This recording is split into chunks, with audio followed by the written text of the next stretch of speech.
Welcome back into Cougar Tracks here on KSL NewsRadio and KSLSports.com in a week where people are thankful. I know Cougar Nation is thankful for this guy, BYU running back and Big 12 Offensive Player of the Week, LJ Martin. LJ, how you feeling after that great performance, that career high performance after Cincinnati? Well, I'm feeling pretty good, just a little bit sore from all the carries, but I'm feeling good overall. How fun was that to just get that huge workload, 32 carries against a really good team in Cincinnati on the road, and to lean on your offensive line to help you get to that number, but just to win a game on the ground. Yeah, I mean, it was a lot of fun, just being able to touch the ball that many times. I mean, I would say anywhere in the base dream. So it was a lot of fun. When you have games like that, do you kind of reflect back on all the work you put in winter conditioning and spring ball to get to those moments? Like, is all those little workouts where no one's watching, it's for moments like that, you think? Yeah, I mean, it definitely is. It's cool to go out there and put up a performance like that, but it just goes back to the hard work I put in. So just going into this week, I mean, nothing changes. I'm still going to put in the same amount of work because, we got to go out there and repeat it again. What's the areas of focus this week against UCF's defense?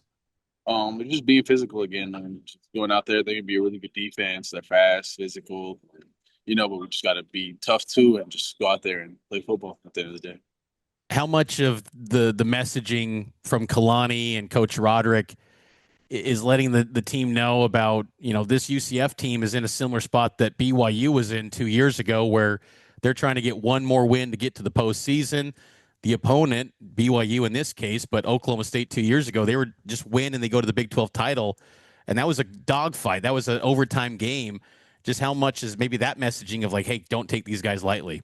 Yeah, they mentioned that a lot. We know that they're in a very similar position. I mean, pretty much the same position, and they're gonna be hungry. They're gonna come out give us their all, and with that, we got to go out there and give them our all. We can't look past them. We can't just go out there and think they're gonna give it to us. They're gonna try to do whatever they can to stop us to get that win, and we got to be able to do the same.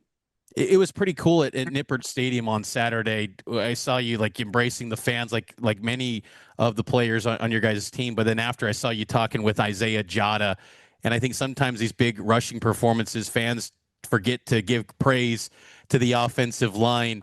How appreciative of are you, or maybe thankful, since that's the buzzword this week? How thankful are you to have an offensive line like guys like Isaiah Jada and Bruce Mitchell opening up holes for you to get those big games?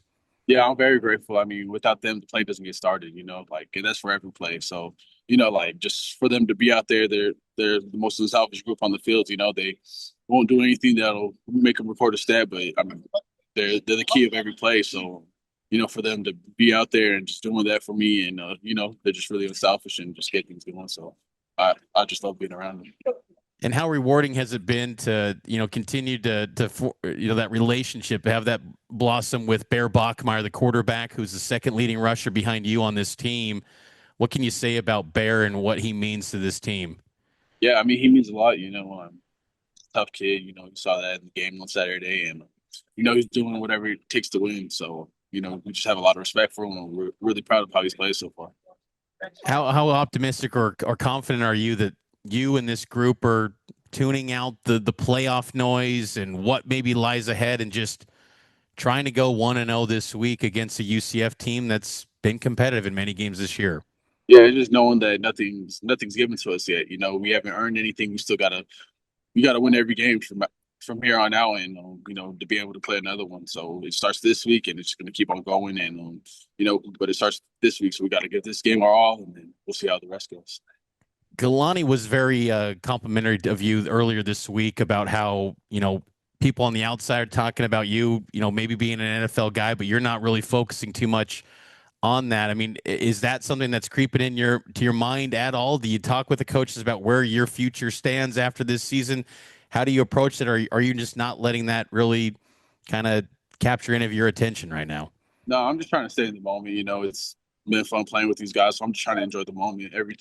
Every opportunity I get, I'm just trying to enjoy it, and just spend the best of my time here, and just we'll see at the end of the season how things go and where I'll be. But for now, I'm focused right now on playing football against UCF. And how much do you enjoy though playing at home? It feels like this season it's been weird how you guys primarily have lived on the road. It seems like, at least because those two games were so early in the year at home, and then I mean you guys pretty much put in work on the road. How much do you enjoy these home spots? Even though this one's a morning game, being in front of the home crowd again to close out the regular season. I mean, it's awesome. It's always great whenever you get to play at home in front of the fans, your peers. So it's just really cool to be able to have your support staff out there, so your supporters out there, and just being at home. Yeah, nothing like you. Last couple of things for you, LJ, and appreciate the time. Where do you feel like have been the biggest areas of focus in your growth as a player over the course of this season? Even it feels like just you've continued to improve throughout this year. What do you attribute to that as areas of focus that have been catalysts for this improvement? I would just say it's everything, just taking a step back last year at the end of the last season and just watching and just seeing what I can improve on. And there's a lot of stuff I could improve on, but I would say it's really just pass pro and playing without the ball. I feel like I could improve on that a lot. So I feel like I really try to work on that, and I've seen it work out pretty good this year.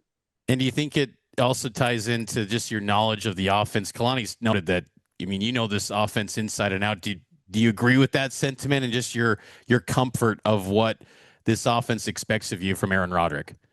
Yeah, I mean, I feel like I know it pretty well right now, and it's just easy to just go out there and do what I need to, and it just allows me to play free and just go have fun. Well, LJ, best of luck this weekend, and hopefully we have more conversations, many more down the road here this season. But regular season finale, congrats on all the success to this point, and good luck this weekend. Yes, sir. Thank you for having me.